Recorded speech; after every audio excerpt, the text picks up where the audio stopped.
Hey, Lean. That's going good, man. It's been kind of brutal, to be honest. It's just the heat and humidity, man. But looking forward to, like I said, cooler temperatures. Once it's like in the 50s to 60s, that'll be solid. But I mean, again, the humidity and the heat just makes you tougher, anyways. It's like training at altitude, as you guys know for sure. Hey, Theo. Hey, how's it going, stateside? Yeah, it's going well, man. It's just look forward to the yeah, definitely. Yeah, cooler temps for sure. Yeah, Theo, it's good, man. It's just taking it one day at a time. That's for sure. Hope everything's cool with you over in Europe. So if the train's going well, getting closer to that sub 36 10K. Yeah, it's just yeah. I try to remind myself of that. With the hotter temps. Think of how much faster we'll run when it's like 50s, 45, 50 degrees, Fahrenheit. Here in the States, everything's Fahrenheit. But yeah, I think coming back every single day, just soaking wet from sweat, just like looking forward to cooler temps for sure. Do you think the heat makes much of a difference in a 5K? Uh, 5K is 5K. I think is okay, and I'm 100% a cold weather runner. So, but that being said, 5Ks I can manage. I can handle 5Ks in the heat. Um, Anything really above that, I won't even attempt to try it because basically from high school and college when I competed in the heat, I just never ran well.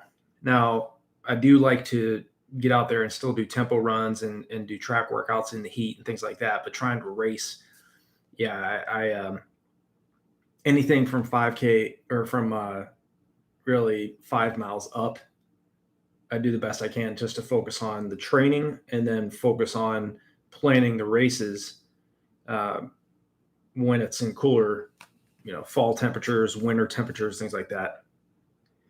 Thomas, thanks for saying heat and humidity are the poor man's altitude. I've gone from 10 enough feet to strep throat. Chicago is still coming soon enough. Yeah, that's true. Um, yeah, heat and humidity. Yeah, if you're training in that, it's for me personally, it's like training at 10,000 feet. And again, every athlete's different. There's other athletes out there that do very well in the heat and can manage it very well. Um, the thing you got to keep in mind too is just make sure that you're adjusting your paces, because the paces that you're trying to run in 80-degree heat, if the plan workout is say like repeat 1600s at like 515 per 1600, that's for like optimal temps. But if it's 80 degrees, you're going to have to adjust that by probably about 10 to 15 seconds slower to equal running at 515 pace at say 50-degree temps. So yeah. Uh-oh. Gotta give props to my mom. My mom's on here. Hey mom, good to see you. Throw up some love for that. A lot of love. Gotta throw up the love for the mom. And the birds. And the birds. Gotta respect the birds. She's got some absolutely beautiful feathered babies at her home, and she is without a doubt the best feathered mom as well as mom in the world. Gotta give props to mom. Hey, Anthanos. Good evening from Germany. Good to see you. Good evening from Michigan, state of Michigan. Hope things are well. Yeah, I was trying to. I had the live stream already set up, and for whatever reason, um, there was like a something went wrong tab on the far right, so I had to redo the whole stream, cut the old stream off, and then make a new one. So yeah, I was out of the loop there for a second, but yeah, I think and definitely, I know how tough it is training in the heat if you're not a hot weather runner. Believe me, I'm with you out there. It's but just keep reminding yourself, if you're doing tempo runs or if you're having a hard time doing the track workouts, one, adjust your paces, but two, just keep reminding yourself, hey, I'm going to get through this. This is one step closer to what I need to do, regardless of what the temperatures are like. And then sometimes too, jump on the treadmill. I mean, it's still, I mean, if it's extremely hot out, there's no shame in jumping on the treadmill and getting a solid workout in. If you're really wanting to hit legitimate splits, jumping on the treadmill every once in a while, not like routinely, but every once in a while is okay. Marianne, hey, coach, what do you think of high volume threshold training, 1 to 3K reps combined with faster stuff and really fast strides? I'm now building up mileage, and 4 weeks out, I will do my, I think it's okay. Yeah. It takes time to get adapted to those higher volume threshold training reps, 1 to 3K reps, repeat 3200s, repeat thousands, things like that. I mean, even 1000s, if you're just getting started and you've spent, several weeks doing anaerobic workouts, but still it's going to take some time to, again, as a reminder, physiologically and scientific studies have stated that it takes about 28 days to adapt to any stress load you're placing on your body. So it's going to take, roughly 3 to 4 weeks, out to about 4 weeks to adapt. So start off doing some 400s, 600s, get used to that. And then gradually, as you get fitter, lengthen the duration. I mean, you can still do longer reps, but just at slower paces, just so you're not going too anaerobic and redlining, and going into oxygen debt too soon, because you're drastically going to have to slow down. And obviously heat plays a huge factor in athletic performance. There's no way around it. So generally running in 50-degree Fahrenheit temps is significantly easier than running in 90-degree or 80-degree Fahrenheit temps. So Aaron, is it possible to go from 53 to 50 seconds, 400 by the first meet in December? That's a major jump in the 400 meter, but it's not impossible. Yeah. I mean, if you have the capability to drop a 53, which is extremely quick, there's no, I don't think it's impossible to go from a 53 to a 50. Major jump, but with that amount of time, if you're focusing on December, yeah, I think it's definitely doable. Lean, are you looking forward to track and field Olympics starting this week? Which race is your? Oh yeah, absolutely, Lean. Yeah, the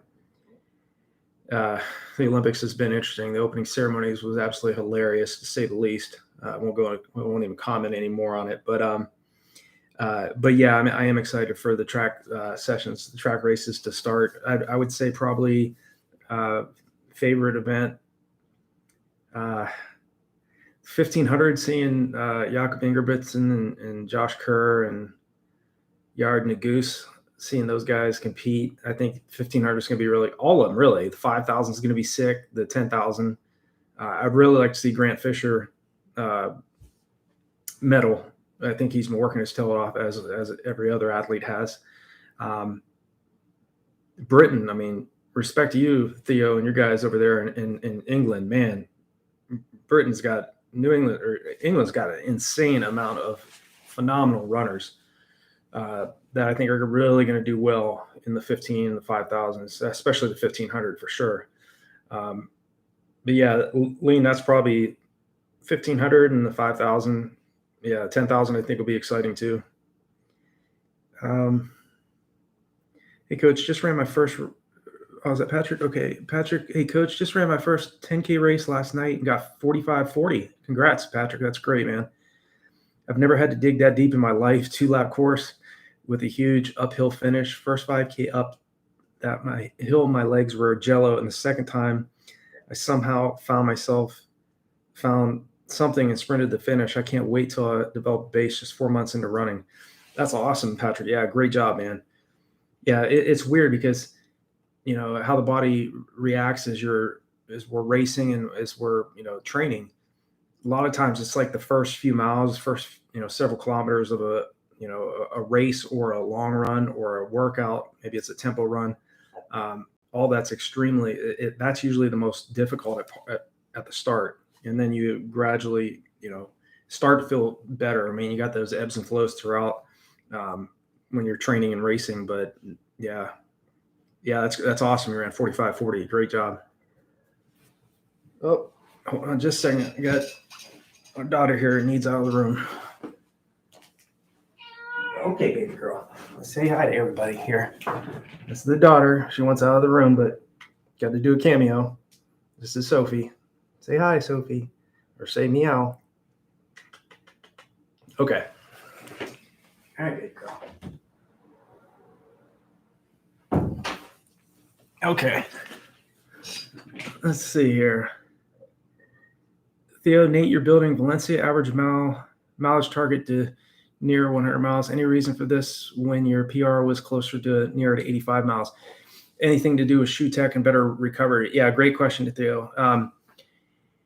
I think that I'm taking it each week as it comes, but I do think that even when I ran 219, I did have a few weeks looking back at over 100 miles, but I didn't do. My highest week ever was 142 miles in a week, but that was a couple years after I ran 219. But I definitely want to make sure that I'm staying consistent with the mileage, but I don't feel like I need to be exactly at over 100 miles a week for 4 months straight.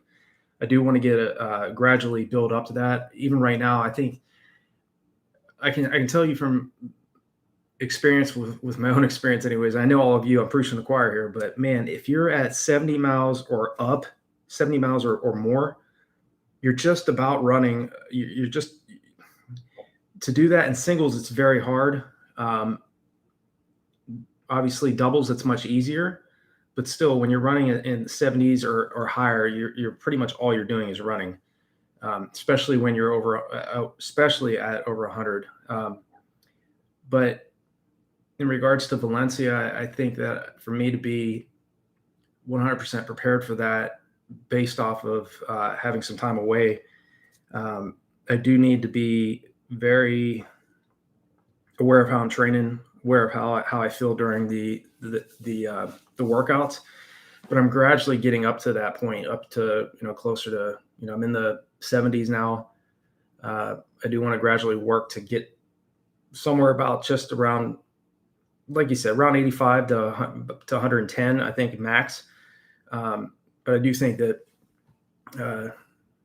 the shoe technology and recovery, I have as I mentioned before, I have that, what do you call it? The Fit King compression device. Been using that. I highly recommend that if any of you want to get one of those. It's definitely money well spent. It's about $400 for it, but you can use it as much as you want, and it definitely helps after the workouts. But yeah, that's in terms of any reason for when your PR was closer to near 85 miles. I think the higher mileage and trying to work toward a consistent period of time, maybe around 2 months, maybe around 8 weeks straight at close to 100 or just over 100, and then working on a proper taper, like I mentioned, a 10-day taper. I think I'll be better prepared going into that. It's more of an experiment, something I haven't tried in the past, but I think it's going to work out. Just got to adapt to the training, and I'm slowly seeing the workouts getting quicker. The paces during my easy runs are getting faster. So it's like I say, it's just adaptation, as we all know. But it's that long-term thinking and being patient enough and not stressing out when you don't hit the paces you're wanting quick enough, because it's taking some time to get where I'm at currently. Aaron, do you think Josh Kirk is gonna win gold? I think he definitely has a shot for sure. I mean, that guy is dangerous. I mean, Jakob Ingebrigtsen, Josh Kerr, all the guys from England. There's a ton of guys from Spain. I think it's really going to be a great race, and Josh Kerr is without a doubt, one of the very best in the world. at 345 or the 345 mile he ran at pre 8 flat 2 mile in indoors. He definitely has a shot here. Let's see, Marion, I'm currently at 72 kilometers a week of running, coach. I want to build up to 100 kilometers a week. Would you recommend doing easy doubles and maybe using cross training as well to build some aerobic base? Yeah, I do think easy doubles is definitely the way to go. I think it's much more manageable to handle the higher volume on doubles, but just not doing doubles every single day. Now, if you're doing 140 miles or plus, like crazy high, you have to be doing doubles just about every day. And I do remember that from doing several weeks in the past at like 130 miles, 140 miles a week. All I was doing was running. And I feel like that right now in the mid 70s, 73 to 75 miles a week right now is about where I'm hitting. But I'm gradually moving up. But that's just the way it is. If you're going to train for a marathon, if you're going to train for a longer event, some of these world-class runners too. I mean, this isn't for everybody, but some of these world-class runners that are 800-meter athletes are doing like, about 40-kilometer long runs, and they're 800-meter athletes, so it's just part of it. So you just adapt and stay patient and take each day as it comes, do the very best you can. But yeah, that's what I would do, Marion, for sure. Easy doubles for sure.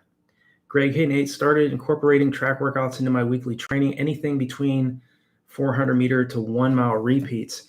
What types of shoes would you recommend? Road shoes, flats, or spikes? If you're doing 400s, I wear the Dragonflies for the 400s, 800s. For miles, and I have gotten into a couple doing some 1600s. Usually I'll wear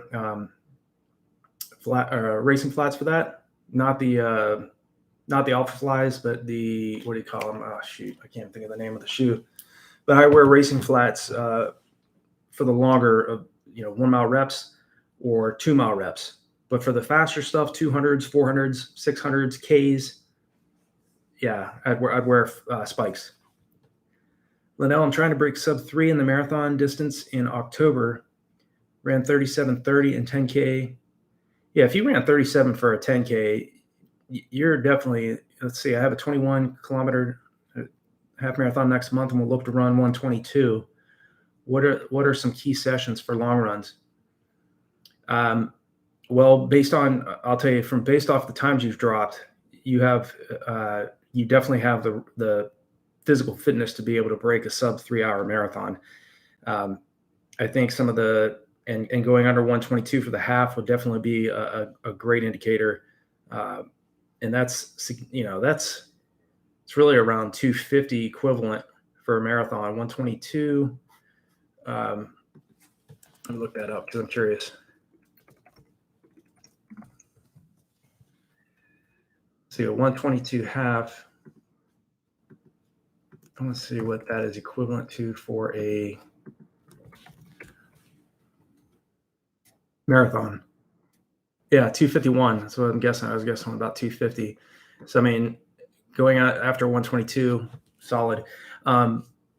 Key sessions for the long run. I mean, one, you get that long run. I would say work to get your long run out to between 21 to 24 miles in length, and be patient with that because it will take some time to do that. I mean, even I'm not even there yet. Work toward 15, 16 miles, then go 17 to 18 miles. Gradually work that distance and spend more time spend more time on your feet, not only just running at faster paces but slower paces too. I like sprinkling in progression runs in the middle of a long run too. Like, if it's say like a 4 miles easy, 10 miles, and say if you're trying to run a sub 3, that might mean starting off the first, do a 10-mile segment, start off at like 722, 712 mile pace, 702 mile pace, 652 mile pace, 642 mile pace, 632, 622, and keep going down, work 10 seconds faster, and do the best you can with that, and try to gradually increase your paces. Or maybe just doing like a 32K run or 20-mile run. First 10 miles easy, the last 10 miles maybe 10 to 15 seconds slower than goal race pace. So it's not quite at the race effort, but you're still running at high quality running for that last 10 miles. So, I mean, that's just some ideas. Obviously, doing other types of efforts where you're running maybe 5 miles easy, 5 miles at 10 seconds faster than goal marathon race pace. So it's 6:42 mile pace, 10 seconds faster than sub 3 pace, 5 miles easy, then maybe 20 seconds faster than goal race pace for the last 5 miles. So some ideas. Marcus, just picked up your 140 half training plan this morning. Looking forward to it. PR on my first trail half marathon mid-August. That's awesome, Marcus. Yeah, man, just take your time with it. And also anybody that has the training plans or that invest in one of those, I'll leave this in the chat. Marcus, I want you to definitely make note of this. But the V.O2 calculator, what it also has is type here, V.2 calculator. You want to click on the advanced features button on that calculator, because what that'll do is, as I talked about earlier, adjusting your paces for the temperatures. If it's like 80 degrees out, the V.dot calculator will basically, say you want to break in your case, Marcus, you want to break an hour and 40 minutes. Type in 1:39:59 for your goal time. It'll spit out what types of splits you need to be hitting at easy, moderate, at interval efforts. But if you hit the advanced features button on the calculator and say it's like 85 degrees out, you can put in 85 degrees Fahrenheit or Celsius, or 30 degrees Celsius, whatever that is. I think that's about 90 degrees. 40 degrees is like 103 degrees Fahrenheit. You can plug that in and it'll drastically adjust your paces. So if the workouts you're doing on the training plan, make sure you adjust the training plan paces and just take your time with it. So, because again, there's going to be days you're not going to be able to hit the workouts, the splits. Do the best you can. If you're several seconds off, just get out there and put in the work. In time, you will adapt to it. So, but yeah, awesome, man. I wish you the best in breaking that hour and 40 minutes. I know you can do it. Cam, I have 6 weeks to half marathon, made double days. When I tried to hit to mountain biking last week, I started 5 times 2Ks. I'm not happy with my 10K performance. Well, Cam, the best advice I can give you is not do the best you can. And I know it's frustrating when you don't hit the performance you're wanting, but just be patient with this. I mean, you're still going to get a huge physiological boost from that 10K effort. It's just one step closer to what you're aiming for. And again, you have 6 weeks, you're 6 weeks out. So be patient with yourself. You're fine. I think you'll be totally fine, man. Hydrate well, continue to focus on your sleep, get some good food in you, and don't dwell too long on the past performance. It's a past performance, and it's a performance basically that's still going to make you extremely strong for the upcoming race. So let's see, catch up here. MMM Gaming. Hey there, I'm coming off an injury that had me out for 2 weeks during peak summer training. Do you have any advice on how to train with only a month before cross-country season starts? Well, if you're coming, let's see, I'm coming off an injury that had me out for 2 weeks during peak summer training. Do you have any advice on how to train with only a month before cross-country season starts? If it was me and you're just coming off an injury, my only focus would be one, I want to keep it chill. I want to just build my aerobic fitness. I would just focus on easy mileage. Don't do any type of really hard types, especially coming off an injury. Be patient with yourself and just run easy aerobic mileage. Do some strides, 5 to 6 50-meter strides twice per week, leading into your cross-country season where you're actually going to start doing, obviously, faster workouts. And again, don't dwell too much on it. I know, and don't try to do any type of speed or any type of really hard workouts. Gradually build your fitness. If it's only 4 weeks, take those 4 weeks and build your aerobic fitness and lead into your cross country season healthy. So that's what I would do. Probably not. I don't know if that's answered your question or if that's the best thing, but I mean, based on how you're coming just off of 2 weeks, coming off injury, be really slow and patient with yourself. Marcus, your advice and insights were huge on my first marathon to meet my goal of sub 345, managed 344.56. That's awesome. I love it.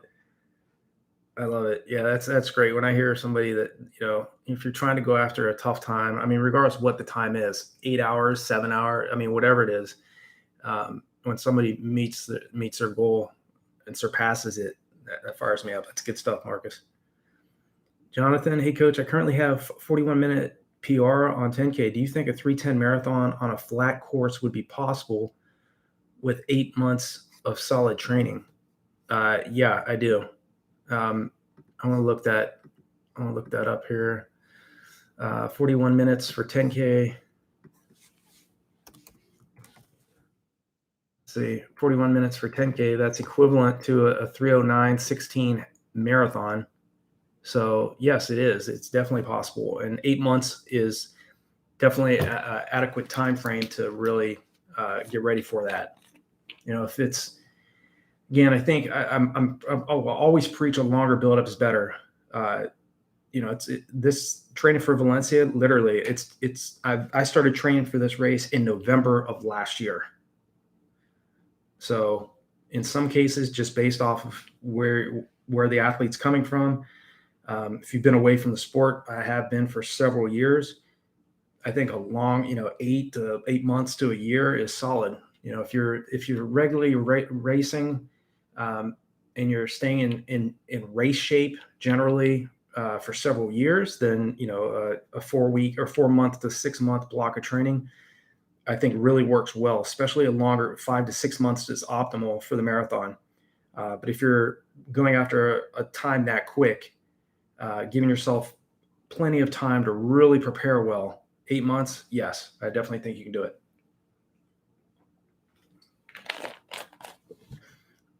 Lean, oh yeah, Thomas and Lean, yeah, Maine Coons are the best without a doubt. I love these cats. I mean, we've had Sophie for 14 years, and our other cat, Vermont, he was named after my wife's a mathematician, so he was named after a PRD, Vermont.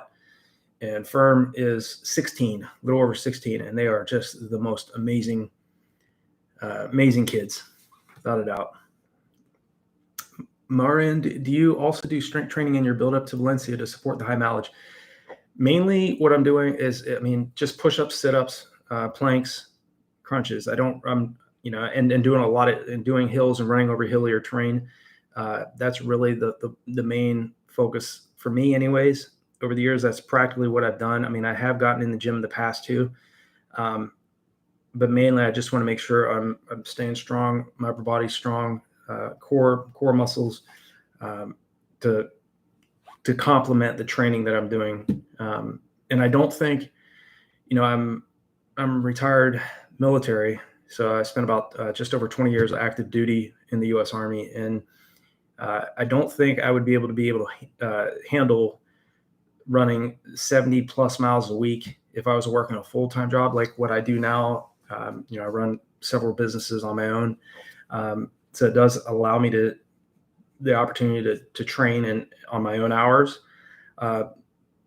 But in the past, all I've done, I've all throughout my racing career, I was working a full-time job. I was in grad school. I was doing a lot of other things. And I don't know how on earth I survived what I put myself through, doing 100+ mile weeks, working a full-time military job. All I can say is respect to all the folks out there doing it. But I know right now, I don't think I'd be able to,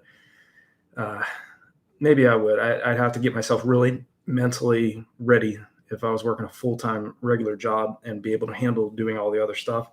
just comes, I mean, obviously comes down to your time management skills and how badly you truly want to do it. See, Antha, there's a local race in my town. 4 weeks. In 4 weeks, I started running, being slightly obese 4 to 5 months ago. Came from 30:45 to 21:35. Man, what a jump. That's awesome. What would you focus on in the last few weeks? Well, I mean, again, spend some time in those last few weeks extending your tempo run.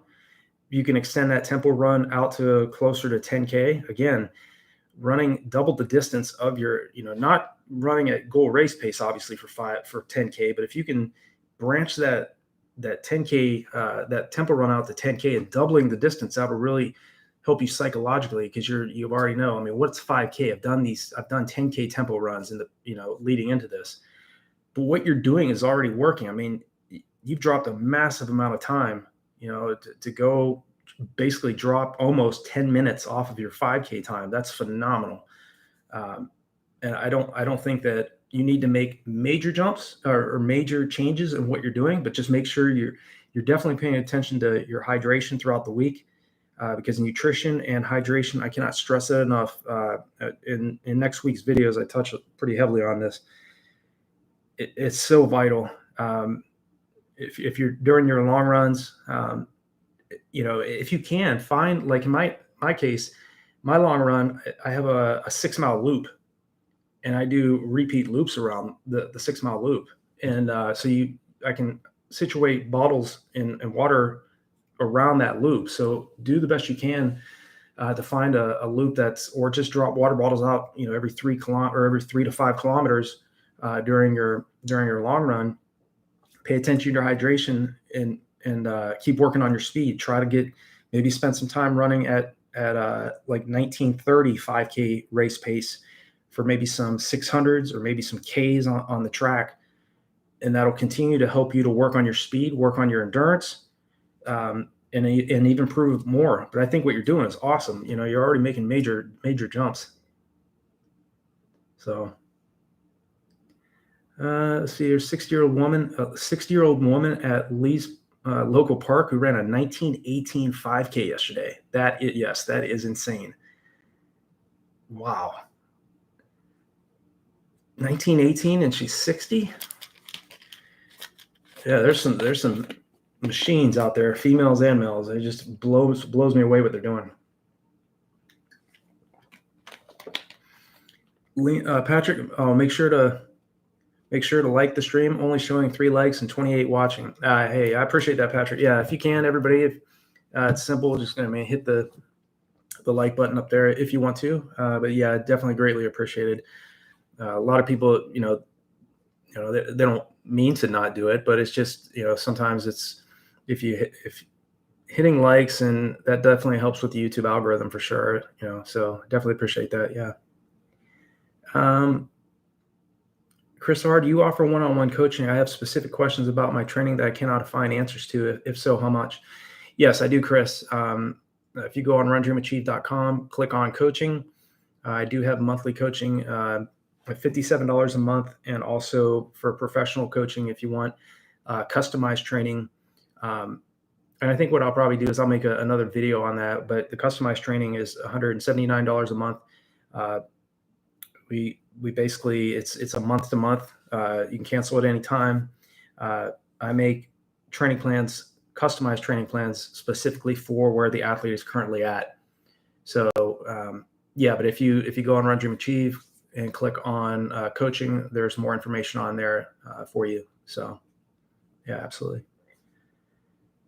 Coach, Coach got those cats in good shape to be that old and healthy. Yeah, well, yeah, I credit my wife. We have we both take care of them, but man, my wife is the best mother in the world for those babies. And the amount of time, a lifespan for a Maine Coon is, I think it's like between 10 and 12 years. And that's pushing it. We've had, like I mentioned, Sophie for 14 and Farm for 16. And yeah, they've been great, but yeah, I got to give credit to my better half for that. Matthew, hello. Looking to try for my first marathon in December of 2025. My question is, what should my base mileage be? 2 to 3 easy runs consisting of 3 to 5 miles each, along with Sunday long run of 10 miles. Let me read that again. My question is, what should my base mileage be? 2 to 3 easy runs consisting of 3 to 5. Yeah, I mean, what's worked for me, I can only speak on my own experience. I try to focus on 2 anaerobic workouts a week, and then the rest of the week I'm running easy for the most part. I still do strides throughout the week, even on easy days. But I think with you, one, you have well over a year to prepare for this marathon. So I think that, doing 2 to 3 easy runs consisting of 3 to 5 miles each, along with a long Sunday run of 10 miles. I think that's a good plan. But as you get fitter and you move closer to your goal race, you do want to, I would advise, going further than 10 miles, 16 kilometers. A 10-mile long run for sure is going to set you up. You're going to be very strong for a 5K or even a 10K. 10 miles, I think, is sufficient. A little bit further, even, maybe out to 12 miles. But for a marathon, if you're training for the marathon, do the best you can to gradually. It's going to take time. It's not going to, this is not an overnight success type sport we're in here, and it involves an enormous amount of patience on the part of the athlete. But work to get that long run out 17 miles to around 20 miles in length. But first start at 6, start at 7, work your way up to 10 miles, then work and see how you're feeling as you get fitter.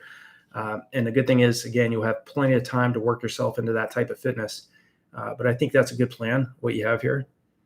2 to 3 easy runs, especially in your aerobic phase. If you can spend 2 to 3 months building easy aerobic mileage before you start going into like specific race phase sections of your buildup, I think that's a good plan of action for sure. You don't want to just jump into doing speed workouts without any type of aerobic fitness. And obviously, you want to strengthen your joints, strengthen your ligaments, tendons. All that comes with the aerobic base phase first. So, see, Ryan, I've been training for a 10-miler in August, but I got injured. Instead of long runs, I've been doing longer efforts on a bike with the same heart rate level. Is that a good way to substitute a long? Yeah, I mean, I think it is. You definitely, it's going to obviously feel much different with being on a stationary bike. You'll have to work much harder on a stationary bike to equal the, as you said, you're getting your heart rate up about the same level. It's so much harder to do cross training, in my opinion. I mean, just my own experience. I think trying to go out and run 10 miles, if you go out and run 10 miles, you have to be on a bike for about, I think, 20 to 25 miles to equal a 10-mile, run. But if you're injured, or if you're just coming back, in your case, and you got injured, that is a smart thing to do. Yes. Instead of doing like long runs, trying to do too much too soon, especially coming off an injury, getting on the bike, doing some cross training. I advise too, pool running. If you got access to a pool, get in the deep end of a pool and pool run. If you don't wear a flotation device, it's going to be much like riding a stationary bike at a very fast effort, because you have to pump your arms, you have to pump your legs to keep yourself up above the water. If you have a flotation device on, it's much more simple. You can just sit there for like 2 hours and just run in the pool. But that's another great cross training option you have there, on top of, say, if you want to do something different than biking. Rowing is great. Stair climber, those suck, but I mean, it's a great workout. So, but yeah, I think you're doing the right thing, Ryan. Marcus, thanks for the comments, man. Your videos content is the best on YouTube. I appreciate that. Thank you, Marcus. Yeah, it's a lot of work, but I like talking around. I like helping other runners. It's one thing to go out and compete and do something for yourself, but to go out and, to create something, or to, whether it's written content or video content, that can impact somebody else and help them surpass what they want to do. For me personally, I get a lot more enjoyment out of that than even competing. But, as I mentioned before, in the past, the things I've done in racing in the past, I've pretty much done everything I wanted to do outside of make the Olympic team. I didn't have that type of talent level, but,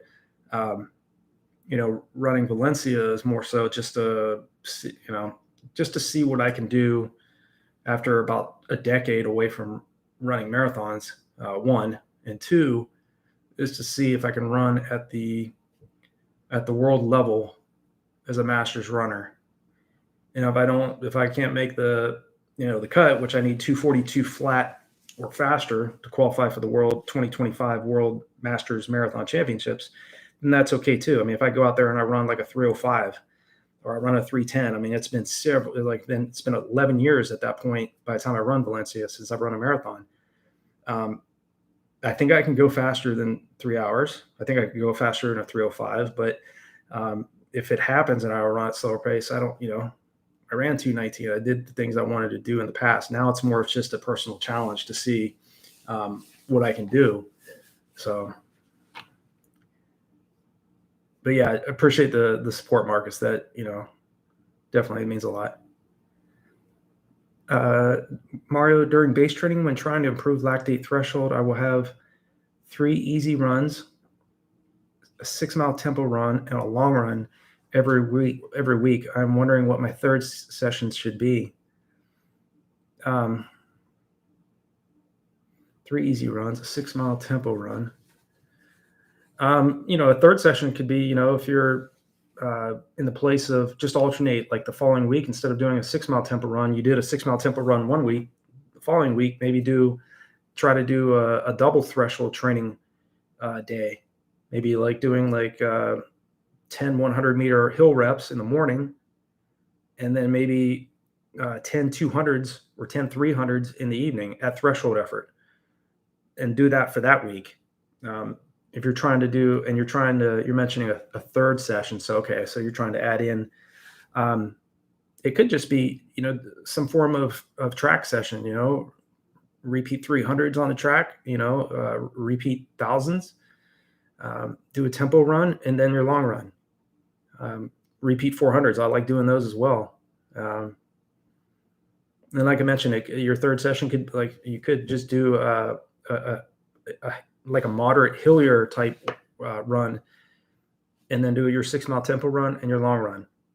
And I talk about in other videos, always, try to alternate. If you've spent several weeks and you have a very strong aerobic base of mileage, then doing a faster long run one weekend, and then the next week nice and relaxed. But don't start doing faster long runs until you've spent 2 to 3 months building yourself to that point, because those faster long runs, that's only when you are that's only when you're really getting in great shape. Those are not easy to do. And in my opinion, it's the hardest workout I do, the long run, the faster, varied pace long run. That's the hardest workout I do.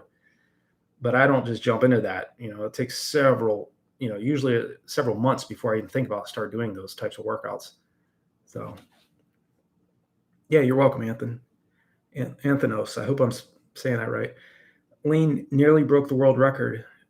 Let me see. Yeah, you're talking about the 60-year-old woman. Yeah, I bet she did. At 1918 5K at 60 years old. That's phenomenal. Patrick, coach, my half goal is 145, which is 8-minute mile pace. Okay, I just ran a 10K at 721 mile pace. Am I on track to hit that? Yeah, I do. I think you are. I think you're definitely you're definitely in the right type of shape you need to be leading into this. I think just be patient with the workouts. As I mentioned before, there's going to be times you're not going to be able to hit them. There's sometimes you're going to be ahead of the plan prescribed workouts. So if you have a piss poor workout or a bad race, just know it's one step closer in that one effort, even though it wasn't maybe quite where you're wanting it to be.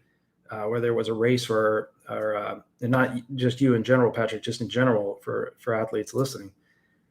Even if it's a poor workout or a poor race, it's still a physiological boost you're going to get from working out. So, take it as a positive, and know that, hey, you're not going to like run PRs every time out. There's going to be ups and downs, but just maintain your focus, maintain your enthusiasm. You'll be fine. But yeah, based on what you're doing, Patrick, running 6 miles, 6.2 miles at 721 mile pace, very solid. Yes, that's where you need to be. I think you're going to surprise yourself, to be honest. Run based off of that type of fitness. I think you'll go much faster than 145. But let's plan on that 145 goal first. But I'll say this: I think you're going to surprise yourself. John took week and a half off going into big build starting in August. Very smart, John. Base building with strides, hills, and weights. Start speed work in January. Okay, we'll be doing tune-up races till my half marathon in May. Looking to break an hour and 30, running close to 124. 25, missed it on my debut, around 130.57. Oh, that's still good though, man. Goal is to go low 18 and 5K and breaking 450 in the 1500. I'll be 45 years old in April. Age is an excuse. Yeah, it really isn't.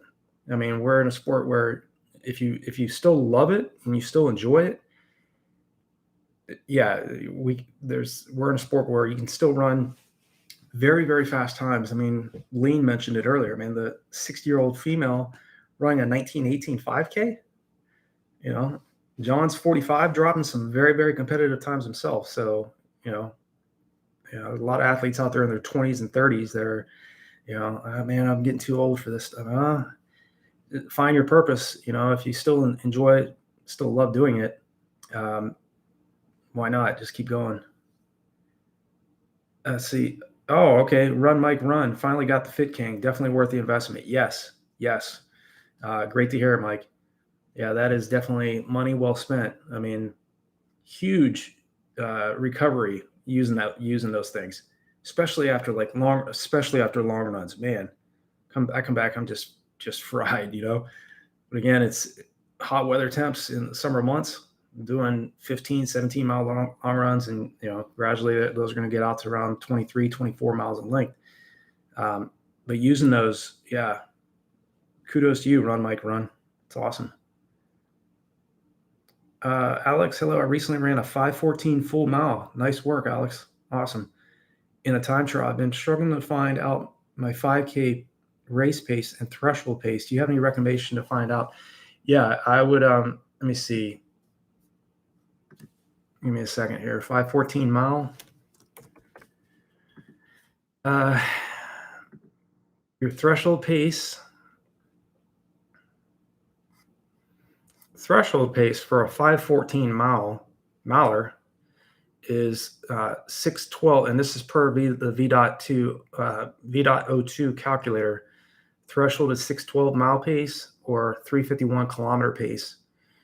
And again, these calculators, they give you a basic general idea of the types of efforts you need to be hitting, but sometimes, based on how fit you are, it says 6:12 for threshold pace, for threshold effort for a 5:14 miler, but it might, if you're like 6:20s in the 6:20s, that's still okay too. As long as you're running at a high heart rate, elevating your lactate threshold, your lactate production, and being able to train your body to run at longer paces at higher lactate accumulation, and then getting to a point where you can sustain your pace for a longer period of time. That's the key. But for struggling to find out my 5K race pace and threshold pace, if it's 5K race pace, yeah, I mean, that would be, I'd probably guess around 6:35 mile pace or around 4:05 kilometer pace for an athlete at your level. So it's just a general idea. And these calculators, again, they're good indicators. They give you a general idea of what you can do. Like say, you say, hey, I'm a 5:14 miler. What does that equate to, for another event?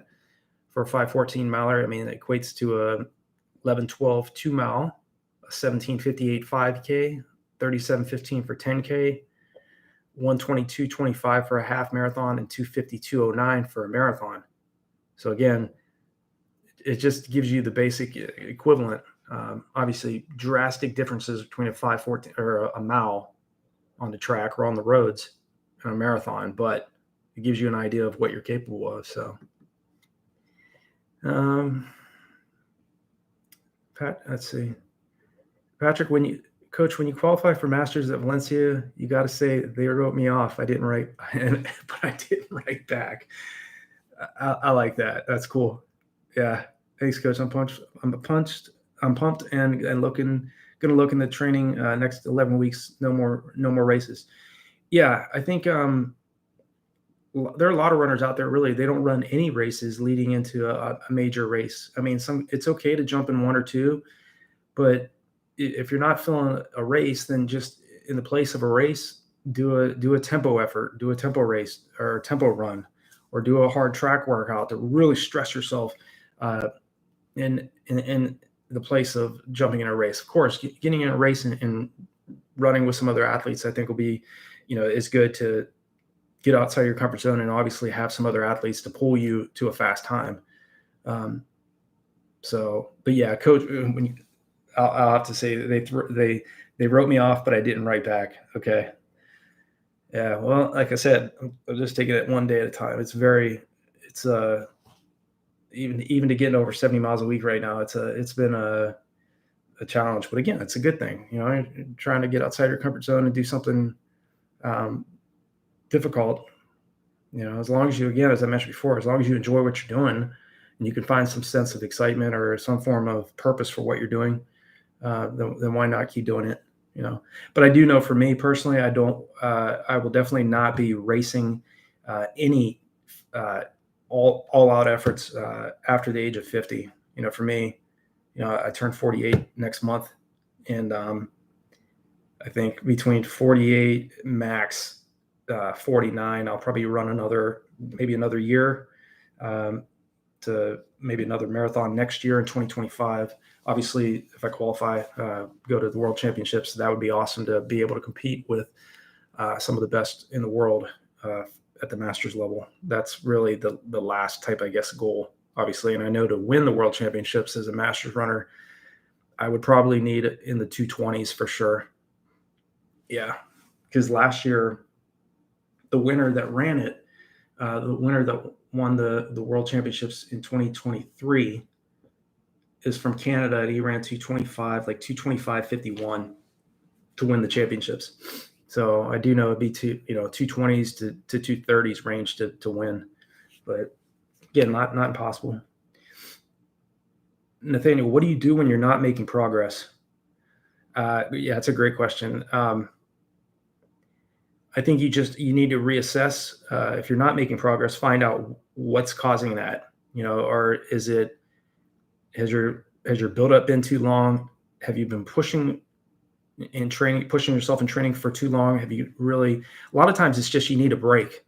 I think runners that just continue to train and nonstop for several years, I mean, it takes a heavy toll on you, and every athlete needs some downtime, so if you're not making progress, find out if it's something physiological that's the problem, and as I always preach this with ferritin, make sure your ferritin levels are at optimal levels. There's so many runners that are chronically fatigued and they think it's maybe they're out of shape, or obviously out of shape. Maybe they think they're past their prime, or, when it's something going on physiologically, if you run low on ferritin and you're below, if you're below like 20 nanograms in ferritin, you practically have no oxygen carrying capacity going on, and your cells, you have to. So ferritin is absolutely vital. Obviously, hydration. If you're dehydrated and you're not taking enough fluid in your races, you're not going to progress. I mean, you can be in great physical and mental shape, but if you don't take in, if you wait until you're dehydrated during the race, and you wait till the last minute, you're not going to run very well. But again, I think the best thing for somebody that's not making progress is to first take some time away, 2 weeks, month. You'll get back into good shape. It just takes time. It's different than, it's one thing to take a month away from the sport and get back into great shape. If you've taken several years, it definitely is a challenge. It's a challenge. But I think some time away is probably the best if you're not making progress. And then finding out if it's not something, just rest is what you need. Get a blood test and find out if you're running low on ferritin, running low on hemoglobin. Find out what your hemoglobin levels are. Those are some things that a lot of runners don't always pay attention to. Joel, my goal is sub 3:30 for the marathon. Outstanding time, that's for sure. Just ran 18:53 for 5K. Am I in shape for a 3:30 in 15 weeks? Yes, you are. 18:53. I mean, I know that's. Let me look it up. I know with that type of time, 18:53. You're in better than 3:30 marathon shape. Yeah, I mean, that's, again, 5K, major difference. I'm, again, looking at the VDOT calculator, major difference between a 5K and a marathon, but an 18:53 5K is equivalent to a 3 hour and 50-second marathon. So, again, you got to be patient with yourself, keep building your mileage. 15 weeks, basically, you got 4 months just about.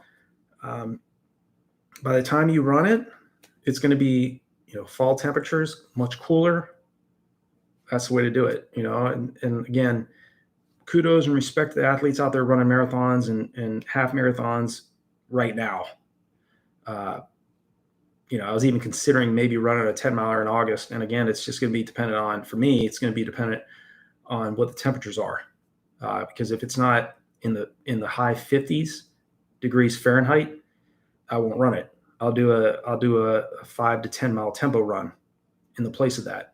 Because again, I would much rather really do a very stressful workout than to really go out and race in the heat.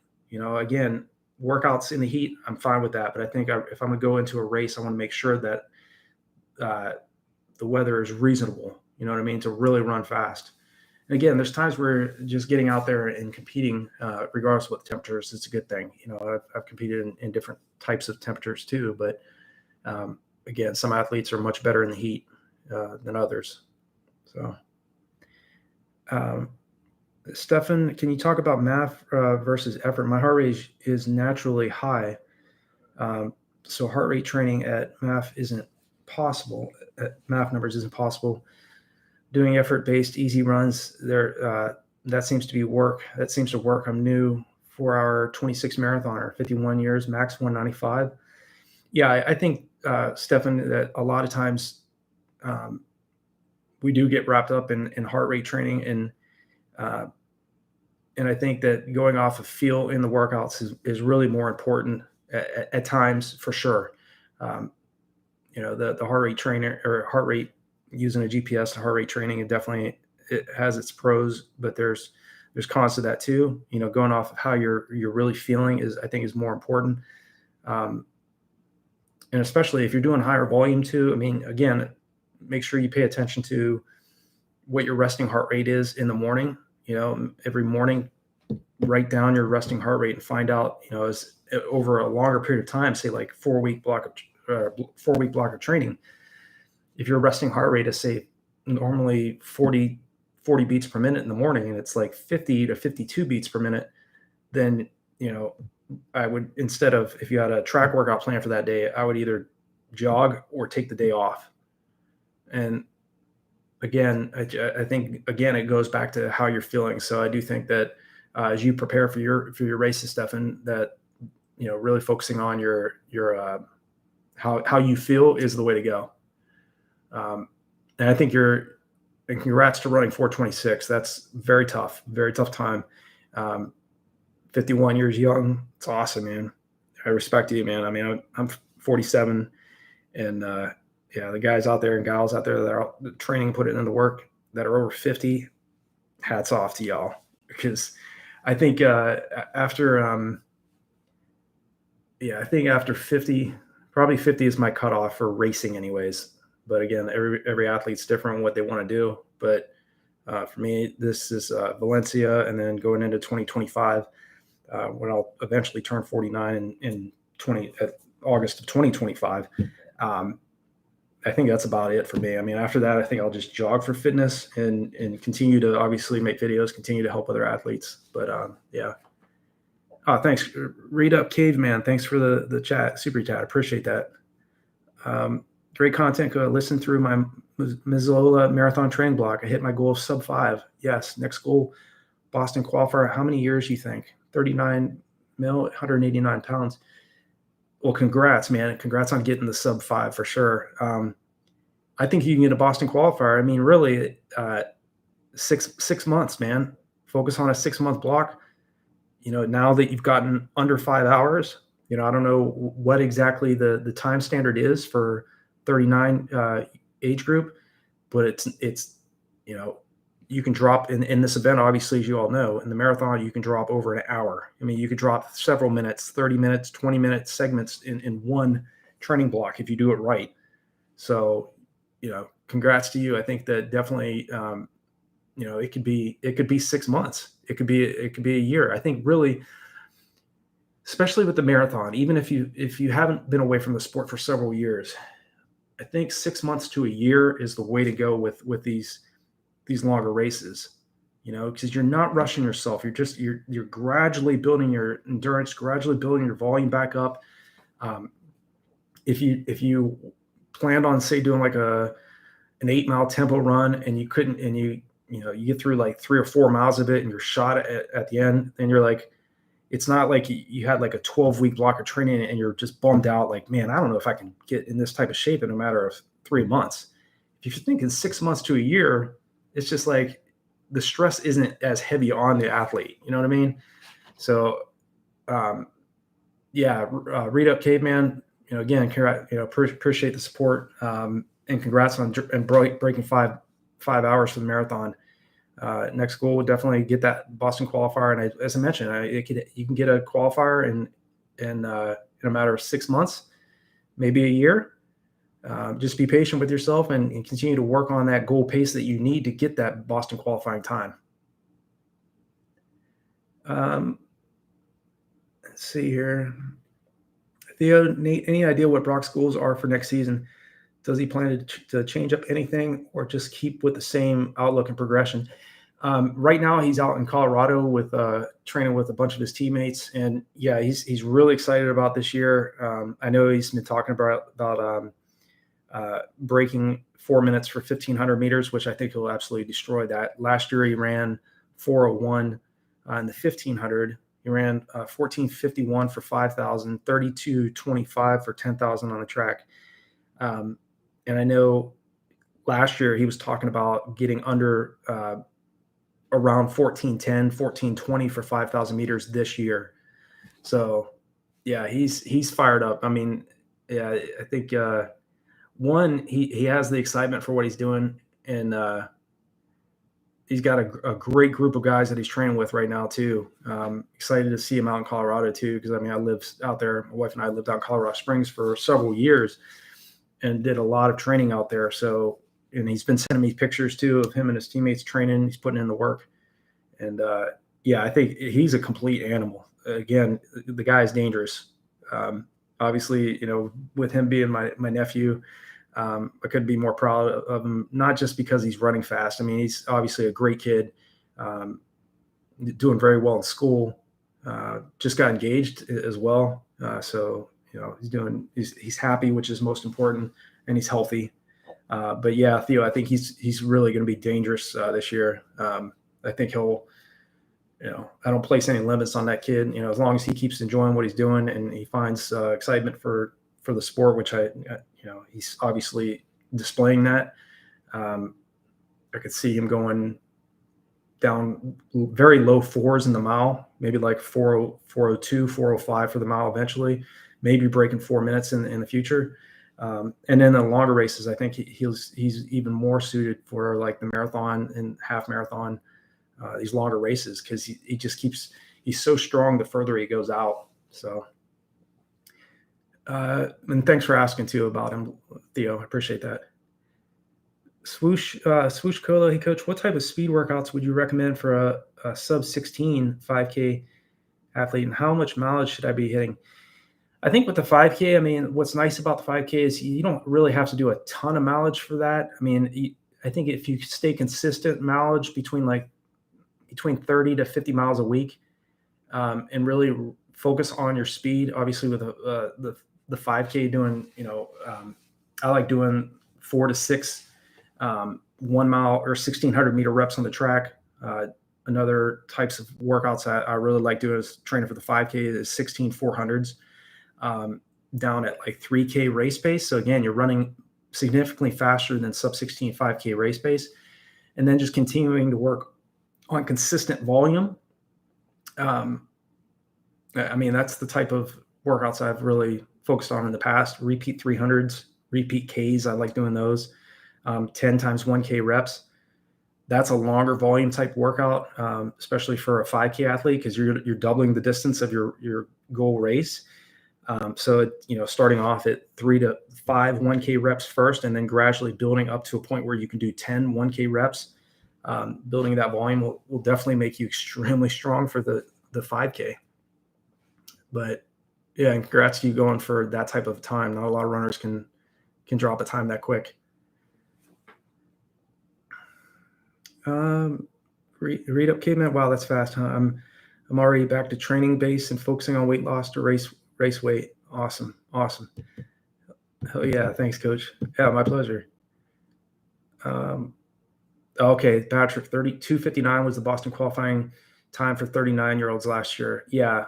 Okay. At 40, it was 3:04 last year. It's getting harder and harder.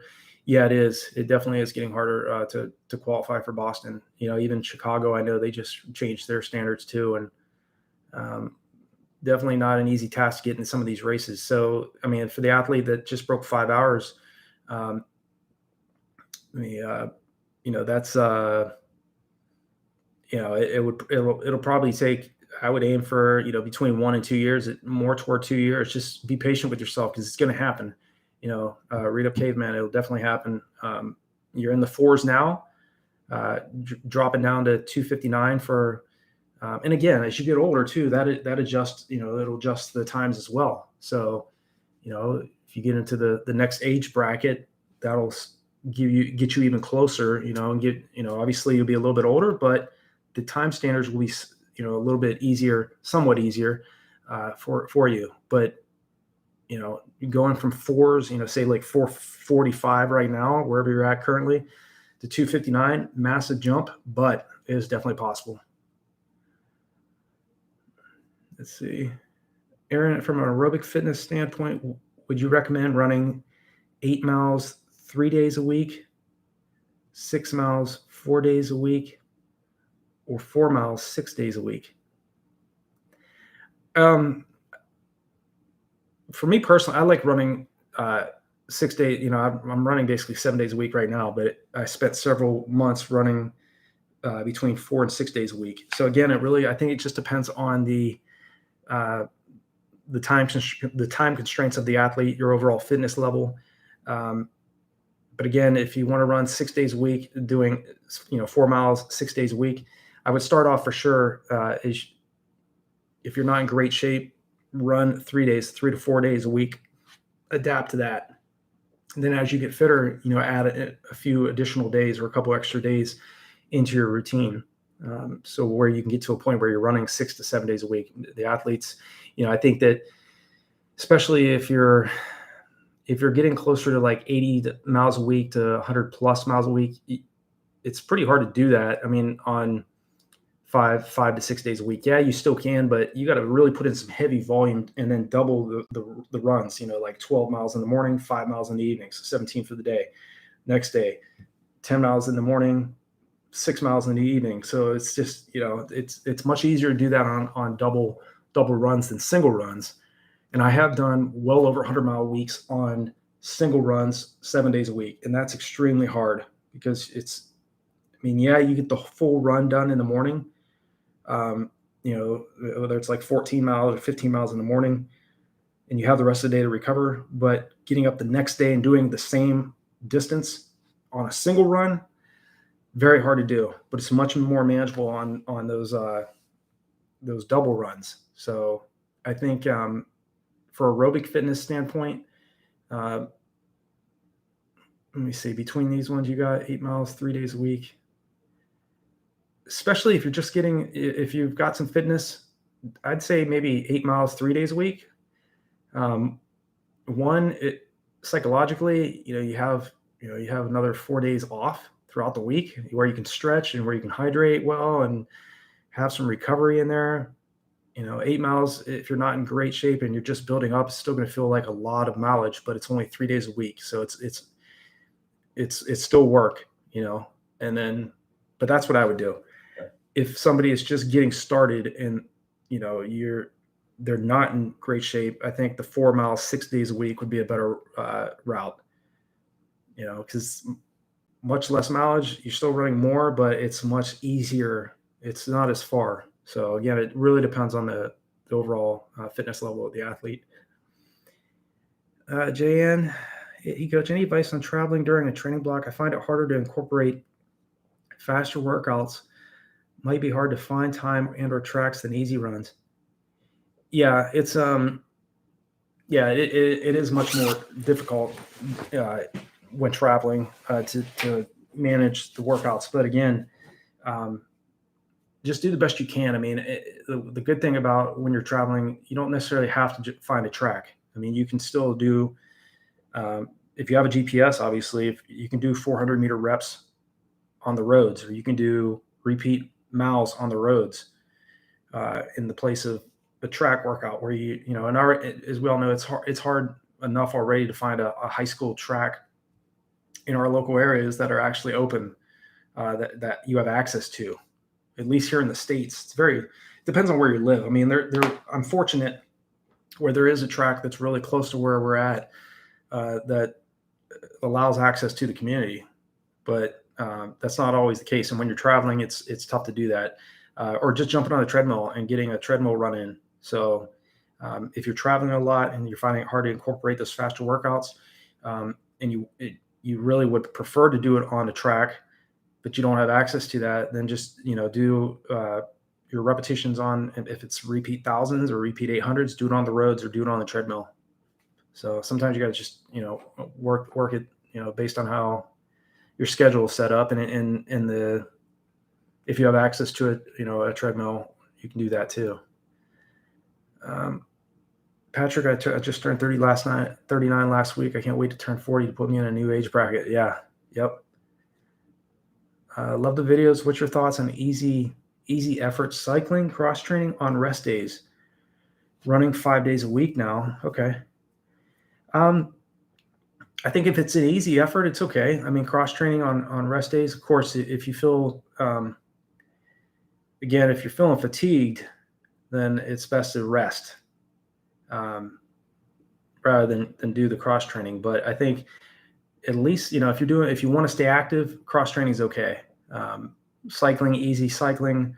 Again, I mentioned pool running. You can still get in the deep end of the pool. Just wear the flotation device because it's much easier. Again, it's not as hard as if you're not wearing a flotation device. If it's an easy day, just run in the pool. Get in the deep end of the pool and run. That's a great workout. Light cycling, stationary bike. It's okay. For one of the 2 days, I would definitely take 1 day off, completely off. Again, this all depends on the athlete and the schedule and how much volume they're doing and all that, and the focus of what they're trying to go after. But, in the case, I would do that. I don't see any problem with some light cross training on rest days, especially if you want to stay active and it's not strenuous. It's still an easy day. Theo, my wife and daughter are visiting relatives in Georgia in the next week, so I get to watch the Olympics on TV at the Olympics in peace. Thanks for the chat, Nate. Catch up soon. Yeah, my best to you, Theo. Yeah, you guys have a good time in Georgia. That's awesome. Jan, thanks for your advice. Yeah, no problem. I think I'll go ahead and log off here. But yeah, thanks so much for the great questions. Read Up Caveman, again, thanks for the support, man. I really appreciate that. Appreciate all of you jumping on here and all the great questions. And, I get just as much out of this as you guys hopefully get hearing answers from me. So thank you so much for all the support and all you guys for what you guys do. So have a great evening and enjoy the rest of your evening and have a great upcoming week of training. So I'll talk to you all next week. All right. Take care.